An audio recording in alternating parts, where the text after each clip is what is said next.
Vamos supor que eu queira resolver esse problema aqui. Ele diz que em 2019, aproximadamente 97,4% de todos os corredores que começaram a maratona de Boston conseguiram completar a corrida. Se 100 corredores forem escolhidos aleatoriamente, encontre a probabilidade de que pelo menos 5 deles não tenham terminado a maratona. Dê a sua resposta com um decimal arredondado para 3 algarismos significativos. Muito bem. Antes de iniciarmos a resolução desse problema, eu gostaria de diferenciar, de falar aqui de duas distribuições binomiais, de duas distribuições de probabilidade, aliás, a distribuição de Bernoulli e a distribuição binomial. O que vem a ser a distribuição de Bernoulli? A distribuição de Bernoulli, ela é repetida apenas uma vez. E nós destacamos 2 resultados possíveis.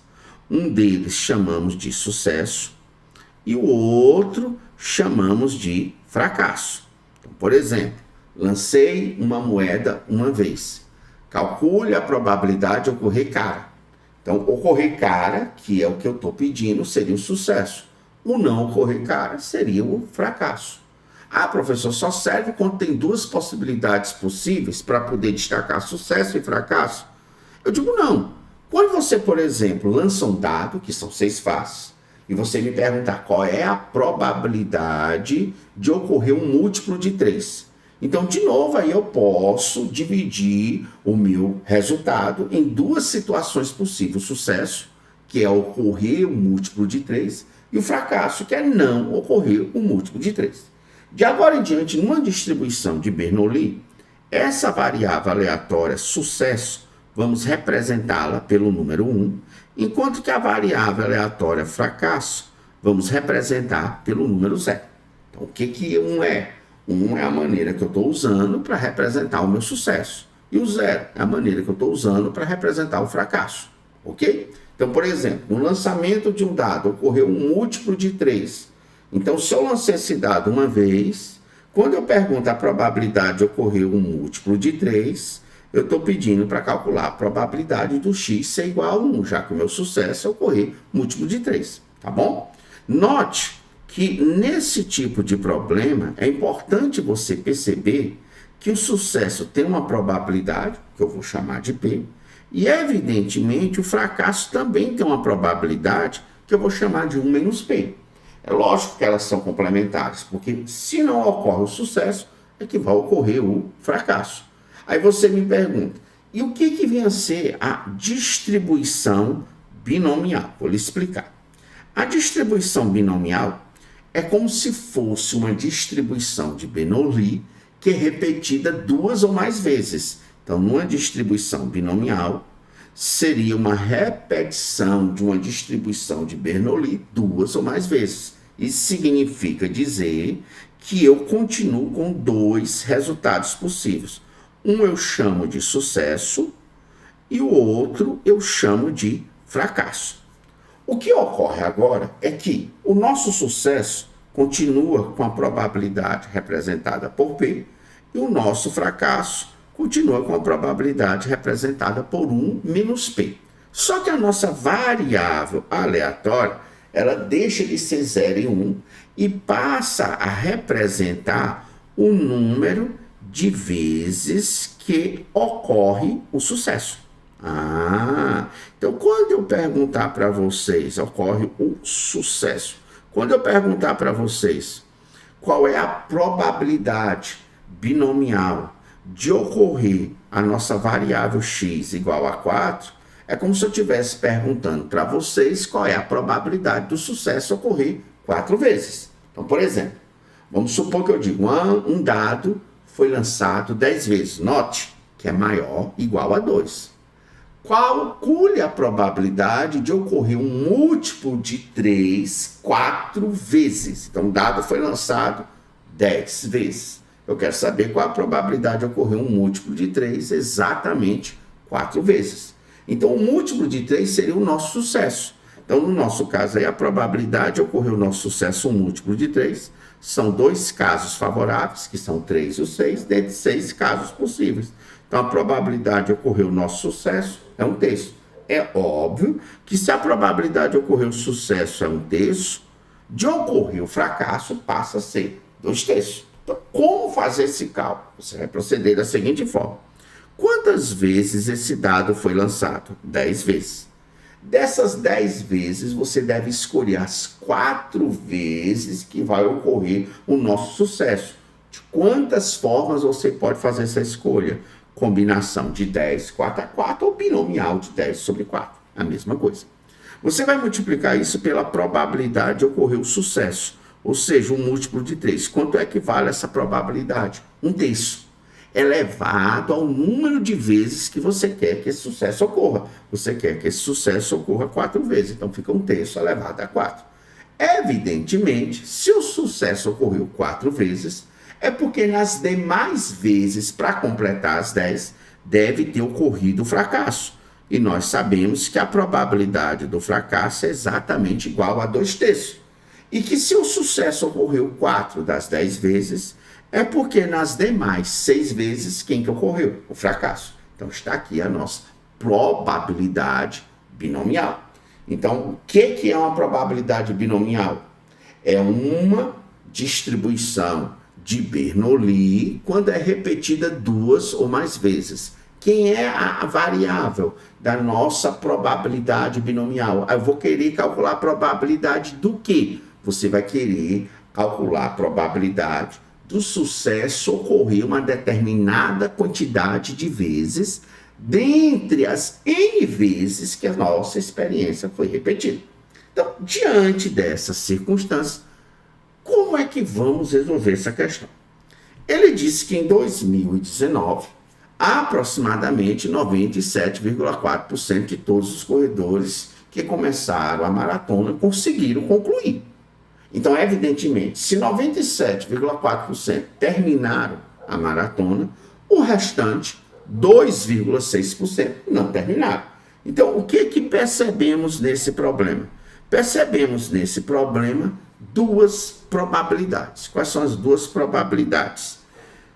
97,4%, que seria a probabilidade do corredor terminar a maratona, e 2,6%, que é o que falta para dar 100%, seria a probabilidade de um corredor não terminar a maratona. Então, temos aí 2 probabilidades. Uma delas representa o sucesso e a outra representa o fracasso. Então, você nota que só temos 2 possibilidades, terminar ou não terminar, o que caracteriza uma distribuição binomial. Ele garantiu no problema que uma amostra de 100 corredores foi escolhida. Então, é como se a nossa experiência de escolher o corredor que vai terminar ou que não vai terminar a maratona, ela fosse repetida ao todo 100 vezes. Então, realmente, um número de vezes que foi repetida é maior ou igual a 2, caracterizando realmente uma distribuição binomial. Muito bem, ele está perguntando qual é a probabilidade de que pelo menos 5 deles não tenha terminado a maratona. Então você nota que o sucesso é ocorrer o que eu peço. O que é que eu peço? Não terminar. E eu quero que quantos não terminem a maratona?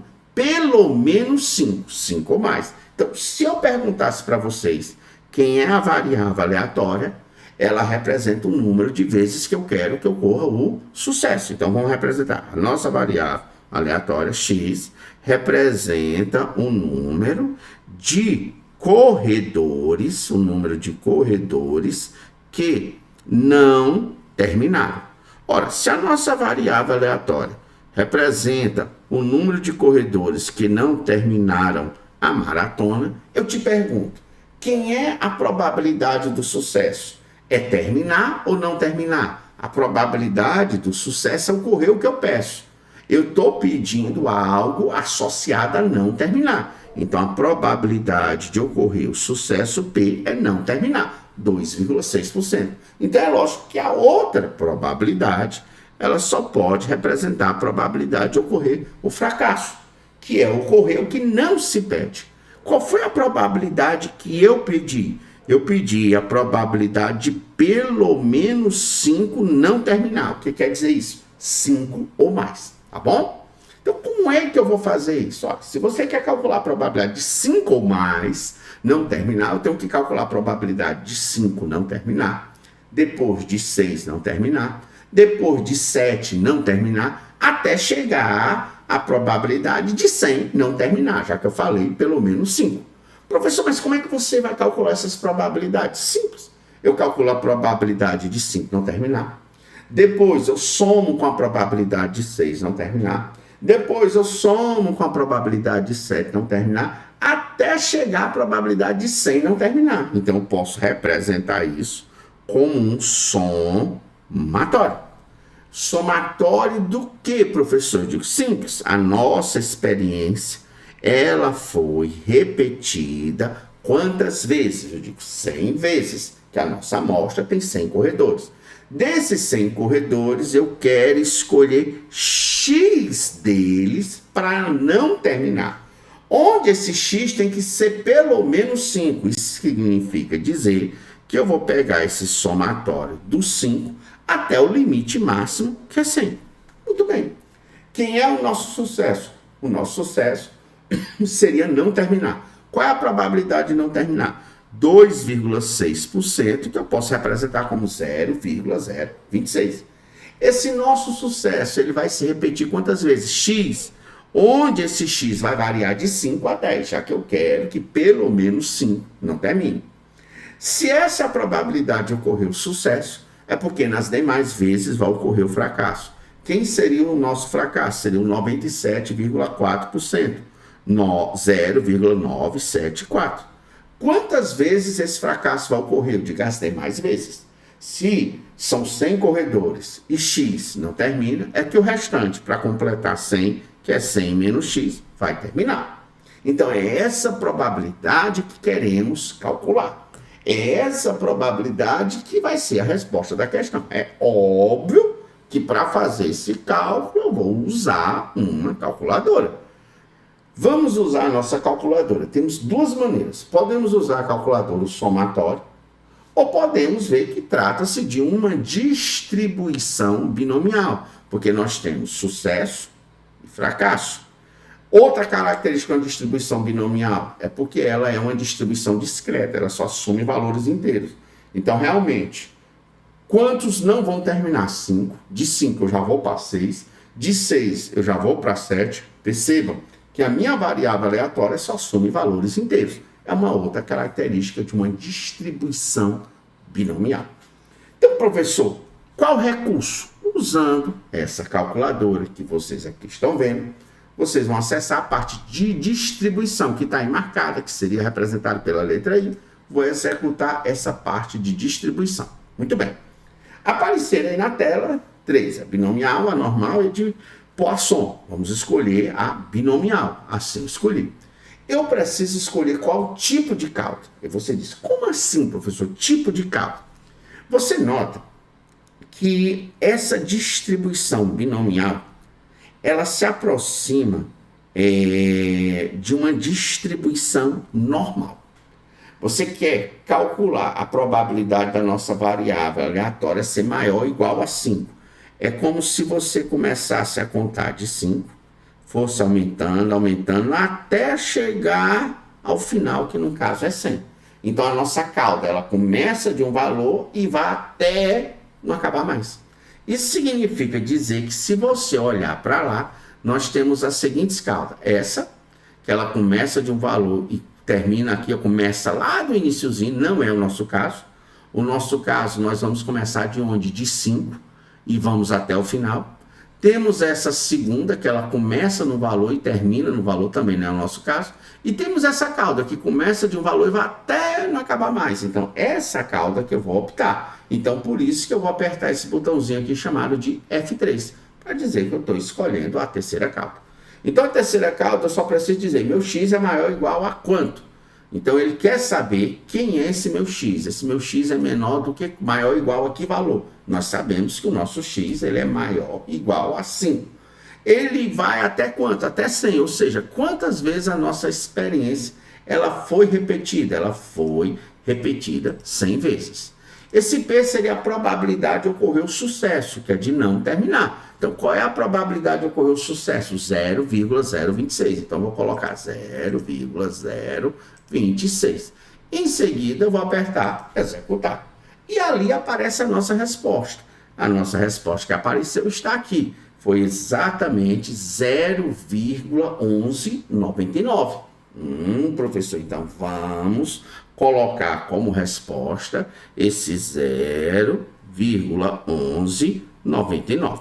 Só que tem um pequeno detalhe. A questão que é que a gente determine a resposta do nosso problema com exatamente 3 algarismos significativos. Professor, o que é isso? O que são algarismos significativos? Todos os algarismos que você vê diferente de zero são considerados algarismos significativos. Então, nós temos aqui quantos algarismos significativos? 4. Professor, esse zero aqui não é significativo? Todos os zeros que aparecem antes dos números diferentes de zeros não são significativos. Repito, todos os zeros que aparecem antes dos números diferentes de zero não são significativos. Então, aqui nós temos 4 algarismos significativos. Só que a questão, ela não quer a resposta com 4 algarismos significativos. Ela quer com 3 algarismos significativos. Então, eu vou colocar 0, 11, 9. Só que ela quer a resposta com forma arredondada. Então, se a gente for arredondar isso aqui, eu vou arredondar para 0,12. Só que se eu deixar assim, eu não estou tendo 3 algarismos significativos, só tendo 2. Então, por isso que eu vou colocar de forma arredondada 0,120. Mas, professor, você acabou de dizer que quando aparecessem zeros, antes de números diferentes de zeros, não são significativos. Eu digo exatamente antes. Eu não falei depois. Todos os zeros que aparecem depois de números diferentes de zeros com casas decimais. Escute bem, com casas decimais. Eu tenho aqui casas decimais, tem 1 e o 2. As casas decimais são aquelas casas antes da vírgula. Então, todos os zeros que aparecerem antes de números diferentes de zero com casas decimais, eu posso contar esses zeros como significativos. Então, por exemplo, 0,120 eu tenho 3 algarismos significativos. Se eu colocasse aqui mais um zero, como ele aparece antes de números com partes decimais diferentes de zero, note que esses 2 zeros eu já passo a contar como algarismos significativos. Então aqui eu tenho 4 algarismos significativos. Só que a questão que a resposta com 3 algarismos significativos. Então a nossa resposta vai ser 0,120. Ok, pessoal?